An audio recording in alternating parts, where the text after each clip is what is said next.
Hi friends, ಎಲ್ಲರಿಗೂ ನಮಸ್ಕಾರ. ಭಾರತೀಯ ರೈಲ್ವೆ ಇಲಾಖೆಯಲ್ಲಿ ಖಾಲಿರುವ ಹುದ್ದೆಗಳ ನೇಮಕಾತಿಗಾಗಿ ಅಧಿಸೂಚನೆ ಹೊರಡಿಸಿರುವಂಥದ್ದು. ಅಧಿಸೂಚನೆಯ ಸಂಪೂರ್ಣ ಮಾಹಿತಿ ಈ ವಿಡಿಯೋದೊಳಗಿರ್ತದೆ, ಹಾಗಾಗಿ ವಿಡಿಯೋ ಕೊನೆ ತನಕ ನೋಡ್ರಿ.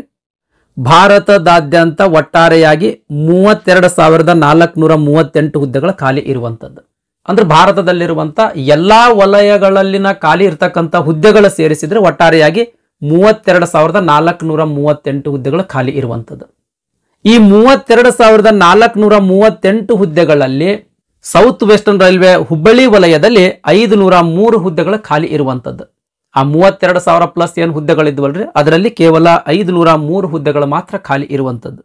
ವಿವಿಧ ರೀತಿಯ ಹುದ್ದೆಗಳು ಖಾಲಿ ಇರುವಂಥದ್ರಿ. ಅಂದ್ರೆ ಅಸಿಸ್ಟೆಂಟ್ ಆಗಿರಬಹುದು, ಪಾಯಿಂಟ್ಸ್ ಮ್ಯಾನ್ ಆಗಿರಬಹುದು, ಟ್ರ್ಯಾಕ್ ಮೇಂಟೈನರ್ ಆಗಿರಬಹುದು, ಈ ರೀತಿಯ ವಿವಿಧ ಹುದ್ದೆಗಳು ಖಾಲಿ ಇರುವಂಥದ್ದು. ಇಲ್ಲಿ ಯಾವ ಯಾವ ಹುದ್ದೆಗಳು ಎಷ್ಟೆಷ್ಟು ಖಾಲಿ ಅದಾವಂತ ಇಲ್ಲಿ ಹುದ್ದೆಗಳು ಕೊಟ್ಟಾರ ಸ್ನೇಹಿತರೆ. ಅದೇ ರೀತಿ ಯಾವ ಕೆಟಗರಿಗೆ ಎಷ್ಟೆಷ್ಟು ಹುದ್ದೆಗಳು ಖಾಲಿ ಅದಾವಂತ ಹುದ್ದೆಗಳ ವರ್ಗೀಕರಣ ಕೂಡ ಕೊಟ್ಟಿರುವಂಥದ್ದು. ದಯಮಾಡಿ ವಿಡಿಯೋ ಪಾಸ್ ಮಾಡಿ ನೋಡ್ರಿ. ಯಾವುದಾದ್ರೂ ಒಂದು ರೈಲ್ವೆ ವಲಯಕ್ಕೆ ಮಾತ್ರ ನೀವು ಅರ್ಜಿ ಸಲ್ಲಿಸತಕ್ಕದ್ದು ಸ್ನೇಹಿತರೆ. ಒಂದಕ್ಕಿಂತ ಹೆಚ್ಚು ರೈಲ್ವೆ ವಲಯ ಅಥವಾ ರೈಲ್ವೆ ಝೋನ್ಗಳಿಗೆ ಅರ್ಜಿ ಸಲ್ಲಿಸಂಗಿಲ್ಲ. ನೀವು ಸೌತ್ ವೆಸ್ಟರ್ನ್ ರೈಲ್ವೆ ಝೋನ್ ಅರ್ಜಿ ಸಲ್ಲಿಸಿದ್ರಿ ಅಂತ ತಿಳ್ಕೊಳ್ರಿ, ನೆಕ್ಸ್ಟ್ ಬೇರೆ ವಲಯದ ಹುದ್ದೆಗಳಿಗೆ ಅರ್ಜಿ ಸಲ್ಲಿಸುವಂಗಿಲ್ಲ.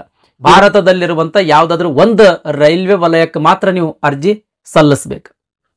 ಈ ಸೌತ್ ವೆಸ್ಟರ್ನ್ ರೈಲ್ವೆ ಹುಬ್ಬಳ್ಳಿ ವಲಯಕ್ಕೆ ಅರ್ಜಿ ಸಲ್ಲಿಸಬೇಕಾಗಿತ್ತು ಅಂತಂದ್ರೆ RRB ಬೆಂಗಳೂರದ ಅಫಿಷಿಯಲ್ ವೆಬ್ಸೈಟ್ಗೆ ಹೋಗಿ ಆನ್ಲೈನ್ ಮುಖಾಂತರ ಅರ್ಜಿ ಸಲ್ಲಿಸಬೇಕು. ಅರ್ಜಿದ ಲಿಂಕ್ ಈ ವಿಡಿಯೋದ ಡಿಸ್ಕ್ರಿಪ್ಷನ್ದಾಗ ಕೊಟ್ಟಿರ್ತೀನಿ. ಆ ಲಿಂಕ್ ಮೇಲೆ ಕ್ಲಿಕ್ ಮಾಡೋದ್ರ ಮೂಲಕ ನೀವು ಅರ್ಜಿ ಸಲ್ಲಿಸಬಹುದು. ಅರ್ಜಿ ಸಲ್ಲಿಸ್ಲಾಕ್ ಪ್ರಾರಂಭ ದಿನಾಂಕ ಜನವರಿ 23, 2025. ಅರ್ಜಿ ಸಲ್ಲಿಸ್ಲಾಕ್ ಕೊನೆಯ ದಿನಾಂಕ ಫೆಬ್ರವರಿ 22, 2025. ಇನ್ನು ಅರ್ಜಿ ಸಲ್ಲಿಸುವಂತ ಸಂದರ್ಭದಲ್ಲಿ ಏನಾದರೂ ತಪ್ಪು ಮಾಹಿತಿ ತುಂಬಿ ಅರ್ಜಿ ಸಲ್ಲಿಸಿದ್ರಿ ಅಂತ ತಿಳ್ಕೊಳ್ರಿ. ಬೈ ಮಿಸ್ಟೇಕ್ ಆಗಿ ತಪ್ಪಾಗಿ ಅರ್ಜಿ ಸಲ್ಲಿಸಿದ್ರಿ ಅಂತಂದ್ರೆ ಅರ್ಜಿಯನ್ನ ತಿದ್ದುಪಡಿ ಮಾಡ್ಕೊಳ್ಳಕ್ ಅವಕಾಶ ಕೂಡ ನೀಡಿರುವಂತದ್ದು. ಫೆಬ್ರವರಿ 25ರಿಂದ ಮಾರ್ಚ್ 6ರ ತನಕ ಅಂದ್ರೆ 10 ದಿನಗಳ ಕಾಲ ನಿಮ್ದ ಅರ್ಜಿಯೊಳಗೆ ಆಗಿರತಕ್ಕಂಥ ತಪ್ಪನ್ನ ತಿದ್ದುಪಡಿ ಮಾಡ್ಕೊಳ್ಬಹುದು ಸ್ನೇಹಿತರೆ. 10 ದಿನಗಳ ಕಾಲ ಕಾಲಾವಕಾಶ ನೀಡಿರುವಂಥದ್ದು. ನೆಕ್ಸ್ಟ್ ಎಜುಕೇಶನ್ ಕ್ವಾಲಿಫಿಕೇಶನ್ ಬಗ್ಗೆ ನೋಡೋದಾದ್ರೆ 10ನೇ ತರಗತಿ ಆಗಿರಬಹುದು, ITI ಆಗಿರಬಹುದು ಅಥವಾ ಅಪ್ರೆಂಟಿಸ್ಶಿಪ್ ಆಗಿರಬಹುದು. ಈ ಮೂರದೊಳಗೆ ಯಾವುದಾದ್ರೂ ಒಂದು ಕ್ವಾಲಿಫಿಕೇಶನ್ ನೀವು ಹೊಂದಿದ್ರಿ ಅಂತಂದ್ರೆ ಈ ಹುದ್ದೆಗಳಿಗೆ ಅರ್ಜಿ ಸಲ್ಲಿಸಬಹುದು. ಜಸ್ಟ್ ನೀವು 10ನೇ ತರಗತಿ ಪಾಸ್ ಆದ್ರೂ ಅರ್ಜಿ ಸಲ್ಲಿಸಬಹುದು, ITI ಪಾಸ್ ಆದ್ರೂ ಅರ್ಜಿ ಸಲ್ಲಿಸಬಹುದು, ಅಥವಾ ಭಾರತದಲ್ಲಿರುವಂತ ಯಾವುದಾದ್ರೂ ಒಂದು ರೈಲ್ವೆ ವಲಯದಲ್ಲಿ ಅಪ್ರೆಂಟಿಸ್ಶಿಪ್ ಮುಗಿಸಿದ್ರೂ ಕೂಡ ನೀವು ಅರ್ಜಿ ಸಲ್ಲಿಸಬಹುದು. ನೆಕ್ಸ್ಟ್ ವಯೋಮಿತಿ ಬಗ್ಗೆ ನೋಡೋದಾದ್ರೆ ಈ ಹುದ್ದೆಗಳಿಗೆ ಅರ್ಜಿ ಸಲ್ಲಿಸಬೇಕಾಗಿತ್ತು ಅಂದ್ರೆ ಕನಿಷ್ಠ 18 ವರ್ಷ ವಯಸ್ಸಾಗಿರ್ಬೇಕು, ಗರಿಷ್ಠ 33 ವರ್ಷ ಮೀರಿರಬಾರ್ದು. ಈ 33 ವರ್ಷದ ಮೇಲೆ ಒಂದು ಬಾರಿಗಾಗಿ 3 ವರ್ಷದ ಏಜ್ ರಿಲ್ಯಾಕ್ಸೇಷನ್ ನೀಡಿರುವಂಥದ್ದು. ಅಂದ್ರೆ ಗರಿಷ್ಠ 36 ವರ್ಷ ವಯಸ್ಸಿನ ತನಕ ಅರ್ಜಿ ಸಲ್ಲಿಸಬಹುದು. ಈ ಗರಿಷ್ಠ 36 ವರ್ಷ ವಯಸ್ಸಿನ ಮೇಲೆ ಇನ್ ಅಡಿಷನ್ ಆಗಿ ಏಜ್ ರಿಲ್ಯಾಕ್ಸೇಷನ್ ಕೂಡ ನೀಡಲಾಗ್ತದ. ಇಲ್ಲಿ ಏಜ್ ರಿಲ್ಯಾಕ್ಸೇಷನ್ ನೀಡಿರುವಂಥದ್ದು ನೋಡ್ರಿ. ಅಂದ್ರೆ OBC ಕೆಟಗರಿಗೆ 3 ವರ್ಷ, SC ಅಥವಾ ST ಕೆಟಗರಿ ಅಭ್ಯರ್ಥಿಗಳಿಗೆ 5 ವರ್ಷ, ಮಾಜಿ ಸೈನಿಕ ಅಭ್ಯರ್ಥಿ ಇದ್ರಿ ಅಂತ ತಿಳ್ಕೊಳ್ರಿ. ಅದರೊಳಗೆ ಸಾಮಾನ್ಯ ವರ್ಗದ ಮಾಜಿ ಸೈನಿಕ ಅಭ್ಯರ್ಥಿಗಳಿದ್ರೆ 3 ವರ್ಷ, OBC ಕೆಟಗರಿಯ ಮಾಜಿ ಸೈನಿಕ ಅಭ್ಯರ್ಥಿಗಳಿದ್ರೆ 6 ವರ್ಷ, SC ಅಥವಾ ST ಕೆಟಗರಿಗೆ ಸೇರಿದ ಮಾಜಿ ಸೈನಿಕ ಅಭ್ಯರ್ಥಿ ಇದ್ರೆ 8 ವರ್ಷ. ಇಲ್ಲಿ ವಿವಿಧ ರೀತಿಯ ಏಜ್ ರಿಲ್ಯಾಕ್ಸೇಷನ್ ಕೂಡ ನೀಡಲಾಗ್ತದೆ ಸ್ನೇಹಿತರೆ. ಈ ರೀತಿ ಗರಿಷ್ಠ ವಯೋಮಿತಿಯ ಮೇಲೆ ಇನ್ ಅಡಿಷನ್ ಆಗಿ ಏಜ್ ರಿಲ್ಯಾಕ್ಸೇಷನ್ ನೀಡುವಂಥದ್ದು. ದಯಮಾಡಿ ಈ ಏಜ್ ರಿಲ್ಯಾಕ್ಸೇಷನ್ ವಿಡಿಯೋ ಏನಪ್ಪ ಅಂದ್ರೆ ಪಾಸ್ ಮಾಡಿ ನೋಡ್ಕೊಳ್ರಿ ಸ್ನೇಹಿತರೆ.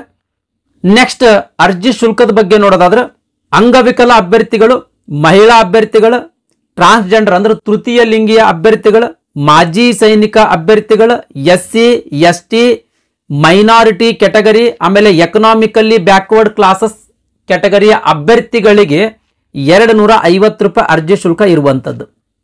ಈ 250 ರೂಪಾಯಿ ಅರ್ಜಿ ಶುಲ್ಕ ರೀಫಂಡ್ ಮಾಡಲಾಗ್ತದ್ರಿ. ಏನು 250 ರೂಪಾಯಿ ಅರ್ಜಿ ಶುಲ್ಕ ತುಂಬಿರ್ತಿರಲ್ರಿ, ಅದು ರಿಟರ್ನ್ ನಿಮ್ಮ ಬ್ಯಾಂಕ್ ಅಕೌಂಟ್ಗೆ ರೀಫಂಡ್ ಮಾಡ್ತಾರ.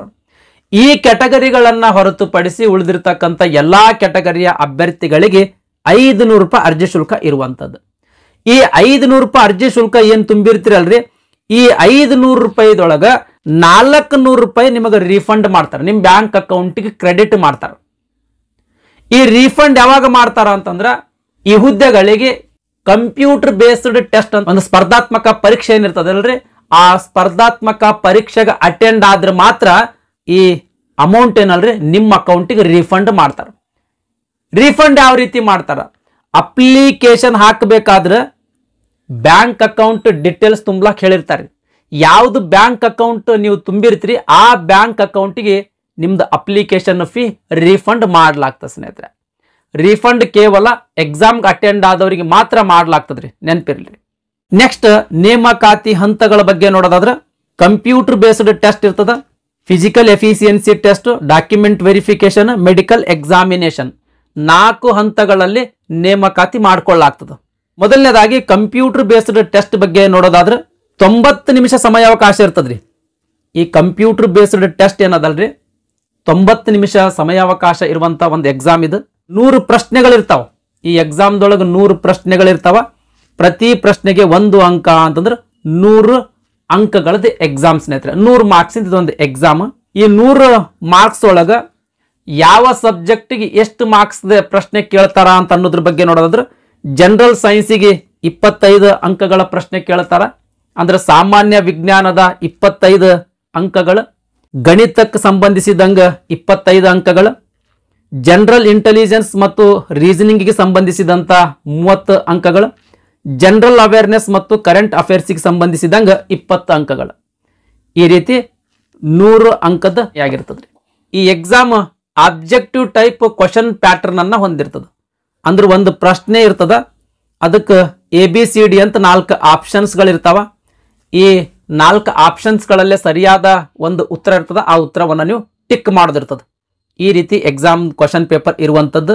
ಸರಿಯಾದ ಆನ್ಸರ್ ಟಿಕ್ ಮಾಡಿದ್ರೆ ಪ್ರತಿ ಸರಿ ಉತ್ತರಕ್ಕೆ 1 ಅಂಕ ನೀಡಲಾಗ್ತದ.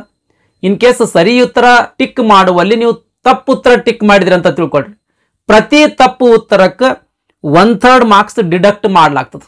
ಅಂದ್ರೆ ಪ್ರತಿ ತಪ್ಪು ಉತ್ತರಕ್ಕೆ ನೀವು ತೆಗೆದುಕೊಂಡಿರ್ತಕ್ಕಂಥ ಅಂಕಗಳಲ್ಲಿ 0.33 ಮಾರ್ಕ್ಸ್ ಡಿಡಕ್ಟ್ ಮಾಡಲಾಗ್ತದೆ.